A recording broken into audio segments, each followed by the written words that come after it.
So ಅವಳೇನು ಹೇಳಿಲ್ಲ, ಮತ್ತೆ ಕನ್ಫ್ಯೂಷನ್ನಾ?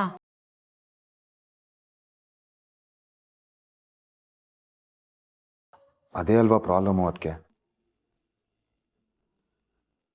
ಅವಳು ಯಾವುದೋ ವಿಷಯಕ್ಕೆ ಬೇಜಾರಾಗಿದ್ದಾಳೆ.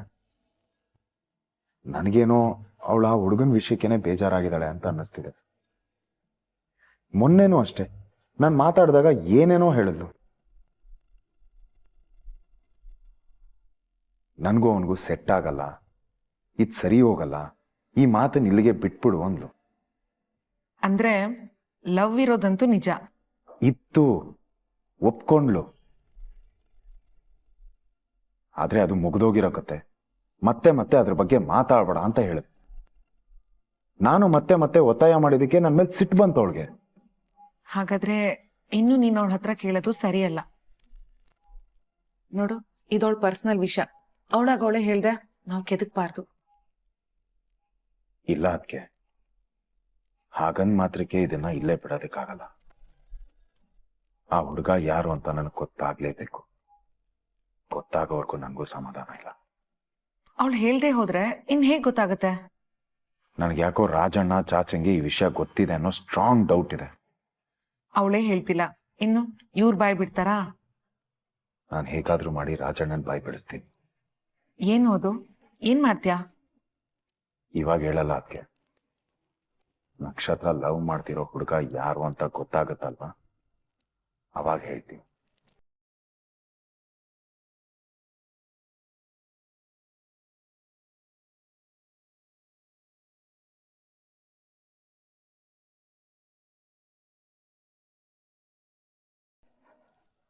ಅದು ಅವಳ ಮನೆ, ಅವಳ ಅಪ್ಪ ಅಮ್ಮ, ಅವಳ ಪ್ರಾಪರ್ಟಿ ಅಂತ ಎಲ್ಲ ಗೊತ್ತಿದ್ದು ನಕ್ಷತ್ರ ಯಾಕೆ ಸುಮ್ಮನೆ ಇದ್ದಾಳೆ? ಒಂದೇ ಕಾರಣಕ್ಕೆ, ನನ್ನಿಂದ ಶ್ವೇತಾ ಮೇಡಮ್ ಭವಿಷ್ಯ ಹಾಳಾಗಬಾರ್ದು ಅಂತ. ಅವ್ರು ಚೆನ್ನಾಗಿರ್ಬೇಕು, ಅವ್ರ ಮದ್ವೆ ಒಂದ್ ಮುಗೀಲಿ ಅಂತ ಇಷ್ಟು ದಿನ ಸುಮ್ಮನಿದ್ದೆ. ಎಲ್ಲ ಗೊತ್ತಿದ್ದು ಸುಮ್ಮನಿದ್ದಾಳೆ ಅಂದ್ರೆ ಡೆಫಿನೆಟ್ಲಿ ಏನೋ ಪ್ಲಾನ್ ಮಾಡಿರ್ಬೇಕು. ಇಷ್ಟು ದಿನ ಯಾವ ಪ್ಲಾನು ಇರಲಿಲ್ಲ, ಆದ್ರೆ ಇನ್ ಮುಂದೆ ಮಾಡಬೇಕಾಗುತ್ತೆ. ನನ್ನ ಅಪ್ಪನ ಜೀವ ಉಳಿಸ್ಕೊಳ್ಳೋದಕ್ಕೆ ನಾನು ಇನ್ಮೇಲೆ ಎಚ್ಚೆತ್ಕೊಳ್ಳೇಬೇಕು. ಇಷ್ಟು ದಿನ ಶ್ವೇತಾ ಮೇಡಮ್ ಒಬ್ರು ಚೆನ್ನಾಗಿದ್ರೆ ಸಾಕು ಅಂತಿದ್ದೆ. ಇನ್ ಮುಂದೆ ನನ್ನ ಅಪ್ಪನೂ ಚೆನ್ನಾಗಿರ್ಲಿ ಅಂತ ನೋಡ್ತೀನಿ. ಅವಳು ಅಪ್ಪ ಅಪ್ಪ ಅಂತ ಹಿಂದೆ ತಿರ್ಗಾಡುವಾಗ್ಲೇ ನನಗೆ ಡೌಟ್ ಇತ್ತು. ಡೌಟ್ ಇದ್ದು ಇಗ್ನೋರ್ ಮಾಡಿ ದೊಡ್ಡ ತಪ್ಪು ಮಾಡಿದೆ. ನಂದು ತಪ್ಪಿದೆ, ನಾನು ಯಾಮಾರಿದ್ದೀನಿ. ಮನುಷ್ಯ ಹೇಗೆ ಏನು ಅಂತ ಪರೀಕ್ಷೆ ಮಾಡಿದೆ ಕಣ್ಣು ಮುಚ್ಕೊಂಡು ನಂಬಿದ್ನಲ್ಲ, ಅದೇ ನಾನು ಮಾಡಿದ ದೊಡ್ಡ ತಪ್ಪು. ಇಷ್ಟು ದಿನ ಸತ್ಯ ಗೊತ್ತಿದ್ರು ಸುಮ್ಮನಿದ್ನಲ್ಲ, ಅದು ಭೀಮಣ್ಣನ ವಟಾರ ಕಳಿಸಿದ ಸಂಸ್ಕಾರ. ಸಂಸ್ಕಾರ ಆ ಮನೆದಾದ್ರೂ ಮೈಯಲ್ಲಿ ಹರಿತಿರೋ ರಕ್ತ ಈ ಮನೆದಲ್ವಾ? ಅದಿನ್ಮೇಲೆ ಸುಮ್ಮನಿರಲ್ಲ.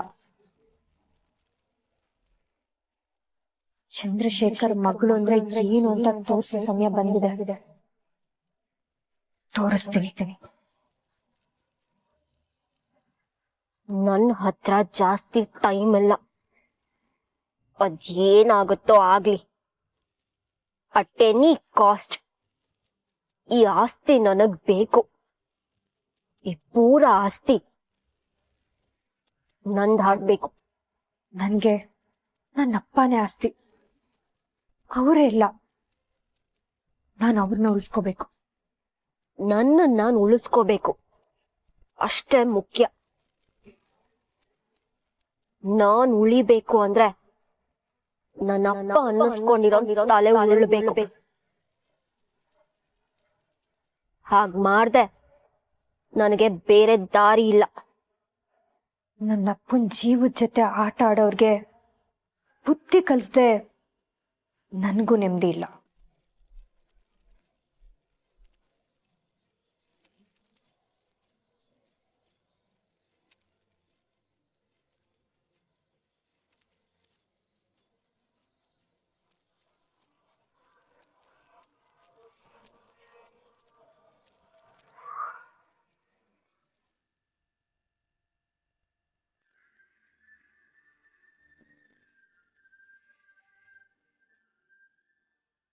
ನಮ್ಮ ಮಗಳನ್ನ ಅರ್ಥ ಮಾಡ್ಕೊಳ್ಳೋದೇ ತುಂಬಾ ಕಷ್ಟ ಆಗ್ಬಿಟ್ಟಿದೆ ರೀ. ಒಂದೊಂದ್ಸಲ ಒಂದೊಂದ್ ಥರ ಇರ್ತಾಳೆ. ಮೊನ್ನೆ ನೋಡಿದ್ರೆ ಎಷ್ಟು ಖುಷಿಯಾಗಿ ಎಲ್ಲರ ಜೊತೆನೂ ಫೋಟೋ ತೆಗೆಸ್ಕೊಂಡ್ಲು, ಖುಷಿಯಾಗಿದ್ಲು. ಆದ್ರೆ ಸಡನ್ ಆಗಿ ಚೇಂಜ್ ಆಗ್ಬಿಡ್ತಾಳೆ. ಏನ್ ಕೇಳಿದ್ರು ಮಾತಾಡಲ್ಲ, ಯಾವ್ದಕ್ಕೂ ರೆಸ್ಪಾಂಡ್ ಮಾಡಲ್ಲ. ಎಲ್ಲೋ ಹೋಗ್ತಾಳೆ, ಎಷ್ಟೊತ್ಕೋ ಬರ್ತಾಳೆ. ಏನ್ ಕೇಳಿದ್ರು ಯಾವ್ದಕ್ಕೂ ಉತ್ತರನೇ ಕೊಡಲ್ಲ. ಕೇಳಿದ್ರೆ ಅದಕ್ಕೆಲ್ಲ ಉತ್ತರನೇ ಇಲ್ಲ.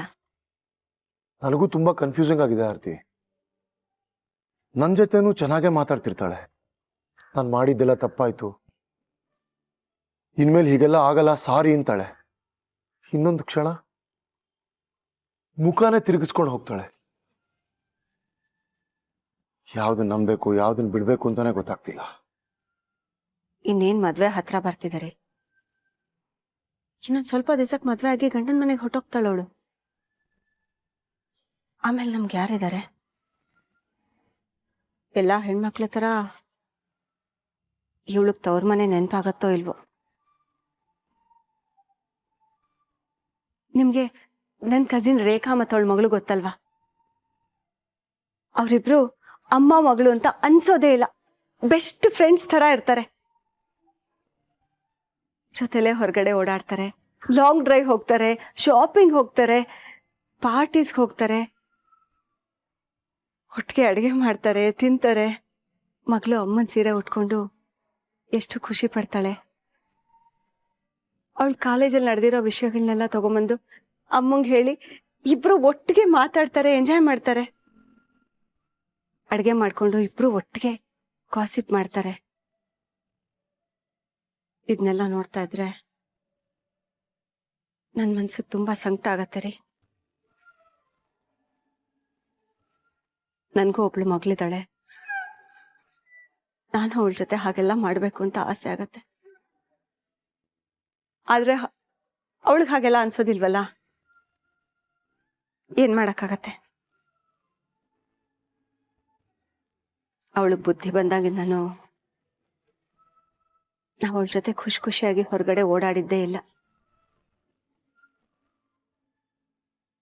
ಹೊರಗಡೆ ಇರ್ಲಿ, ಮನೆ ಒಳಗಡೆನು ಖುಷಿಯಾಗಿ ಬಾಯಿ ತುಂಬಾ ಅಮ್ಮ ಅಂತ ಕರೆಯೋದೇ ಇಲ್ಲ.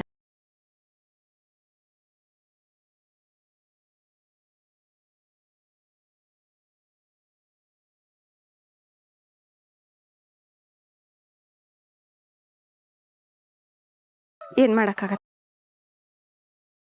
ನಾವು ಪಡ್ಕೊಂಬಂದಿರೋದೇ ಅಷ್ಟು. ನನ್ನ ಕಥೆನೂ ಅದೇ ಅಲ್ವಾ ಆರ್ತಿ?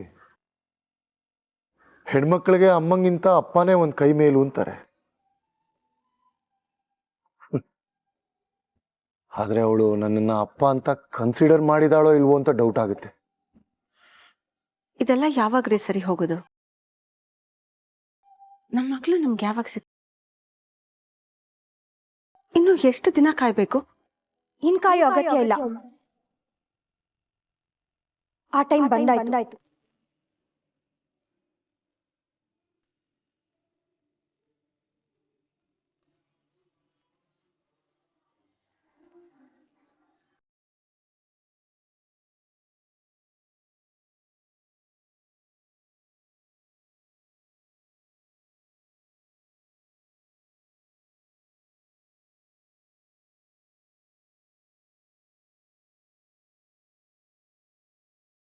ನಕ್ಷತ್ರ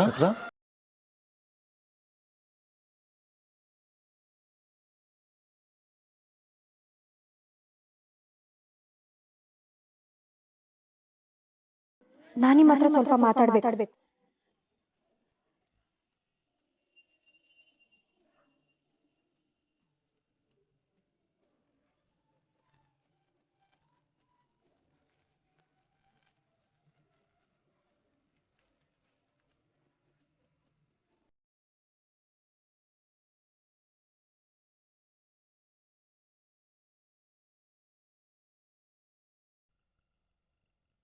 ಏನೋ ಒಂದ್ ಮಾಡೋಣ ಅಂದ್ರೆ ಏನು? ನೀನ್ ಅಷ್ಟು ಕೇಳಿನೂ ಅವ್ರು ಬಾಯ್ ಬಿಟ್ಟಿಲ್ಲ ಅಂದ್ರೆ ಬೈದು ಬಾಯ್ ಬಿಡಿಸ್ತೀಯಾ? ಅದಾಗತ್ತಾ? ಹಾಗಲ್ಲ ಅದಕ್ಕೆ, ಮತ್ ಹೇಗೆ? ಅದನ್ನೇ ಯೋಚನೆ ಮಾಡ್ತಾ ಇದೀನಿ, ಬಟ್ ಗೊತ್ತಾಗ್ತಿಲ್ಲ. ಏನ್ ಬ್ರೋ ಫುಲ್ ಡೀಪ್ ಡಿಸ್ಕಷನ್ ಅಲ್ಲಿ ಇದ್ದೀರಾ? What's the matter? ಏನಿಲ್ವೋ, ನಮ್ ನಕ್ಷತ್ರ ಯಾವ್ದೋ ಹುಡುಗನ್ನ ಪ್ರೀತಿಸ್ತೀಯಾಳೆ. ಆ ಹುಡುಗ ಯಾರು ಅಂತ ಕೇಳಿದ್ರೆ ಹೇಳ್ತಿಲ್ಲ, ಅವಳು ಬಾಯೇ ಬಿಡ್ತಿಲ್ಲ ಅದ್ರ ಬಗ್ಗೆ. ವಾಟ್? ನಕ್ಷತ್ರಂಗೆ ಲವ್ವಾ? That's interesting. ಆಮೇಲೆ ಏನ್ ಆಮೇಲೆ? ಹುಡುಗ ಯಾರು ಅಂತಾನೆ ಗೊತ್ತಾಗ್ತಿಲ್ಲ, ಅವಳು ಬಾಯ್ ಬಿಡ್ತಿಲ್ಲ ಅಂದ್ರೆ ಆಮೇಲೆ ಈ ರಾಜಣ್ಣಂಗೆ ಎಲ್ಲಾ ವಿಷಯ ಗೊತ್ತು. ರಾಜಣ್ಣ ಅಂದ್ರೆ ಗೊತ್ತಲ್ವಾ, ನಾನ್ ಸಂತೃಪ್ತಿ ಹೋಟ್ಲಲ್ಲಿ ಕೆಲಸ ಮಾಡ್ತಿದ್ನಲ್ಲ, ಅಲ್ಲಿ ನನ್ನ ಜೊತೆ ಸ್ಟಾಫ್ ಆಗಿದ್ರು, ನನ್ನ ಜೊತೆ ತುಂಬಾ ಚೆನ್ನಾಗಿದ್ರು ಅನ್ನಲ್ಲ ಅವರು. ಅವ್ರಿಗೆಲ್ಲಾ ವಿಷಯ ಗೊತ್ತಿದ್ರು ಅವ್ರ ಹತ್ರ ಹೇಗ್ ಬಾಯಿ ಬಿಡಿಸ್ಕೊಳ್ಳೋದು ಅಂತ ಗೊತ್ತಾಗ್ತಿಲ್ಲ. ಅದನ್ನೇ ಯೋಚನೆ ಮಾಡ್ತಾ ಕೂತೀನಿ. ಏನ್ ಬ್ರೋ ಇದು ಒಂದು ಪ್ರಾಬ್ಲಮ್. ಆ ವಿಷಯ ಆಚೆ ಬರಿಸ್ಬೇಕು ಅಂದ್ರೆ ಅದಕ್ಕೊಂದು ಮೆಡಿಸಿನ್ ಇದೆ, ಅದನ್ನ ಕುಡಿಸು, ಎಲ್ಲ ಆಚೆ ಬರುತ್ತೆ. ಮೆಡಿಸನ್? ಇದ್ಯಾವುದು ಹೊಸ ಮೆಡಿಸನ್, ನನ್ಗೂ ಗೊತ್ತಿಲ್ದಿರೋದು? ಯಾವ್ದದು ಬ್ರೋ?